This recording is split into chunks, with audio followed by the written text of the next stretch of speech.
Hey everyone, it's Helen, the Crimson Cadaverous. I am down by the river here in New Orleans, down by, of course, Mississippi River. When I say the river, that's what we mean. And it is very windy here, which I actually feel like is extremely appropriate for what we're about to talk about. So hopefully it's not too distracting, but I think it definitely goes with the theme. So what I actually wanted to talk about is all of the planetary aspects that we have coming up this weekend that I think are leading us to a very big shift. So obviously we've been talking for a while about things shifting. The last few years have been, monumental for big changes. And I'm not going to say that this weekend is going to be, the biggest weekend or anything like that, but we do have quite a bit of interesting energy happening this weekend that I think is worth talking about. So I just want to give a little synopsis of it, and then I'm going to get into it a little bit more in depth.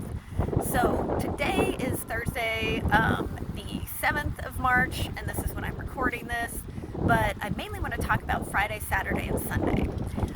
So tomorrow, Friday, we have a conjunction between Mercury and Neptune in Pisces. And then on Saturday, we are going to have Mars, which is in Aquarius, squaring Uranus in Taurus. And then we're also going to have the Sun, which is in Pisces, sextiling Uranus in Taurus. And then finally on Sunday, we're going to have the new moon in Pisces, which is also going to be conjunct Neptune. But then we also have Mercury sextiling Pluto.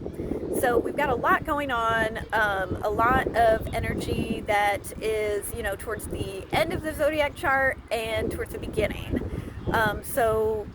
Symbolism of that, of course, is lots of endings and beginnings. We have the tail end of this lunar cycle over the next couple of days. Friday and Saturday is going to be the end of this lunar cycle that began with the Aquarius new moon at the beginning of this month. Or at the beginning of this lunar cycle, I should say. And then we also have the new moon, of course, on Sunday, which is going to be the beginning of a new lunar cycle. So endings and beginnings. But a bigger picture is kind of rolling out. We are in Pisces season, and that is the last sign of the zodiac, and so the end of the astrological year, actually. So I know a lot of people think, the beginning of the year is January 1st, but it doesn't really make much sense to begin something in the middle of winter, in my opinion. We in astrology believe that the year begins when the spring equinox happens, when the sun moves into Aries, and that is actually going to happen March 19th. So we're getting really close to the end of the astrological year. So again, we've got a lot of endings, but a lot of beginnings coming up. So it definitely makes sense that we've got all these signs, or these planets and signs, at the end of the zodiac and at the beginning of the zodiac. So, like I said, Friday, we've got Mercury forming a conjunction with Neptune, and Mercury is the mind, Mercury is communication. Normally Mercury is associated with the signs of Gemini and Virgo, so a lot of, air and earth energy. But with Mercury being in Pisces, that's a water sign, and that's definitely not a place that Mercury feels comfortable in. Could be a little bit challenging, but of course with challenges, this is how we level up, so challenges are not a bad thing. But of course Neptune is at home in Pisces, so that is in modern astrology Neptune's home sign. So we have one planet in their home sign and one in sign that it's not so comfortable in. But what's interesting is with Mercury forming a conjunction with Neptune, we're taking the mind and pragmatic thought, and we're kind of throwing it into the water. So Mercury and Neptune being together can be a little bit of a confusing energy. It can also be something where we can actually tap really deeply into our intuition, into our higher self. So it's actually not necessarily a bad thing, but if it's something where we're trying to quote unquote make sense out of things, this is not necessarily the day to do it on. It's definitely a day where, we're going to want to meditate, we're going to want to pay attention to our dreams, we're going to want to kind of take things easy. and basically kind of, not necessarily take things at face value, kind of, let things kind of play out, let things flow, and again, not try and make sense out of things. And then the next day on Saturday, we have Mars forming a square with Uranus and the Sun forming a sextile with Uranus. So Uranus is in Taurus right now, which is a bit uncomfortable for Uranus, or I guess I would say more for the Taurus sign, because Taurus is about stability and Uranus is about upheaval. Uranus is about quick, sudden changes, about innovation, about just seeing things kind of going differently. So Taurus, of course, is, fixed Earth. So this has definitely been like kind of shaking us up for a while. Uranus has been in Taurus for several years now. So it's definitely like an energy we've been playing with for a while, but is still kind of challenging. But to have Mars squaring Uranus, I actually think is a really good thing, because, squares are challenges, but again, challenges allow us to level up, and if we're going to go all in, we definitely might as well go in with a Mars squaring Uranus, because Mars is our power planet, and Uranus, of course, is the higher octave of our mind, the future, moving forward, making changes. So to me, how I read Mars squaring Uranus is the power to make big changes. So, and to take actions towards the things that we want to change. And then with the Sun sextiling Uranus, so the Sun is how we shine in the world. The Sun is the sun. Think about, it's the bright shining light. So it's basically like shining a light on the changes that we need to make, and kind of making it a little easier for us to actually make those changes. So I also kind of think of like, Sun sextiling Uranus is kind of like letting our freak light shine. So, just kind of being our most weirdest, most authentic selves. So in a way, if we, in this energy on Saturday are kind of want to be stuck in the old ways, wanting to like, be in the status quo and do things, like we're trying to fit in, that's going to be a really tough energy. But if we're actually trying to do something different, something innovative, something futuristic, something we've never done before, this is actually a really great energy for that. This is definitely a great energy for rebelling against the status quo, rebelling against the structures that no longer serve us. So this is, in my opinion, actually a really good energy that, the best way I can describe it is power to the people. So, Uranus is connected to Aquarius in modern astrology, and of course Aquarius is, the collective. Aquarius is, again, power to the people. So I definitely see, especially with like the Mars squaring Uranus, Mars being a power planet, anything that is no longer working within the collective, I see, a lot of changes coming to that. So I think, best advice I can give you on that energy is, not to focus on the things the way they used to be or the way that, they are now. Focus on the way that you feel like things should be. Focus on the way that you'd like to, the future that you'd like to bring in. So we definitely, again, like bucking the status quo, throwing the status quo out. That is definitely the energy of Saturday. And it's interesting because it is the last day of the lunar cycle, like I said, because the next day on Sunday we have the new moon. So it's almost like we're kind of throwing away anything that, is of the status quo on that day.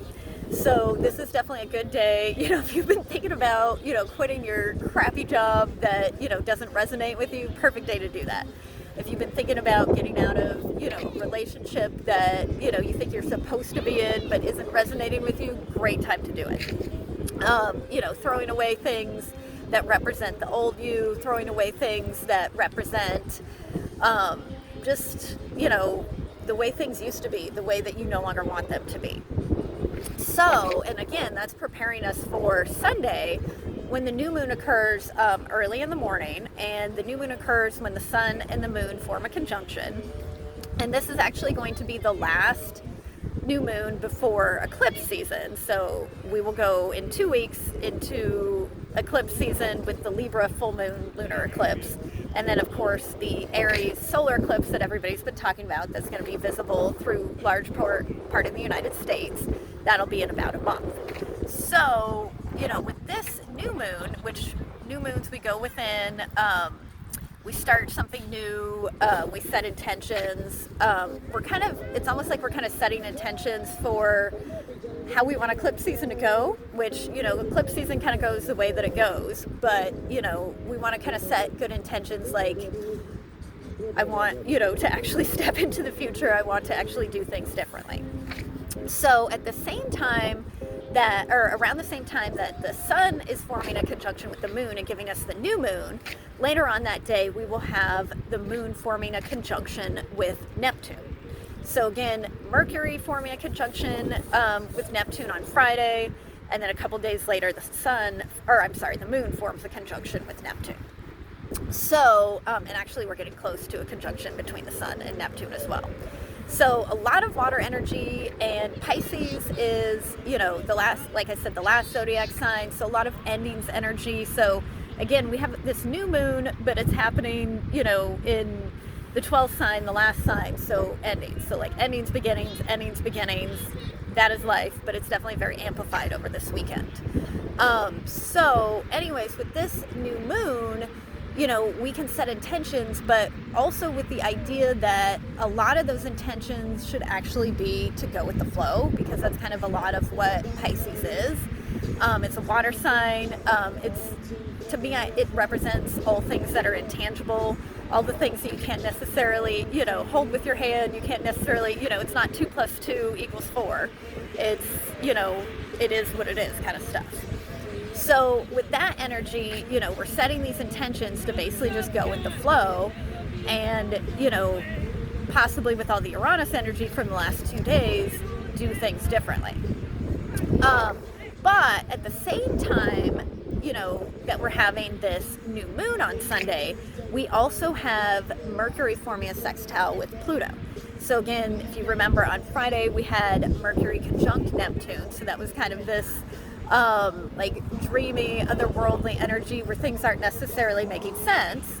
And then with Mercury sextiling Pluto, it's kind of like we now know, you know, how our mind needs to shift, because Mercury is the mind. So it's like shifting paradigms, because Pluto is transformation. So it's like deep shifts in the paradigms that we've been holding, in the, you know, mental processes that we've been having. So as we're setting our intentions for that new moon, it's like we're setting the intentions for a future that, you know, we're not even really sure how it's going to play out, but we know it's going to be different. So again, this is definitely a weekend of monumental shifts. So Mercury conjunct Neptune on Friday, Mars square Uranus, and the Sun sextile Uranus on Saturday, and then the new moon in Pisces with also a conjunction to Neptune, and the Mercury sextile Pluto on Sunday. So again, lots and lots of changes, lots and lots of shifts in the energy. And, you know, it's not necessarily something to be afraid of. You know, anything that's going on astrologically is just energy for us to work with. It's not necessarily making us do anything. But it is some pretty powerful energy. So it's important to be aware of it, so that we can utilize it the best that we can. So again, you know, I would definitely suggest, you know, setting intentions for the future that we actually want, even if it's something that, you know, seems unattainable. The sky's the limit at this point in time. Like, everything, you know, is kind of, you know, been thrown into the water, and we're just kind of letting things flow.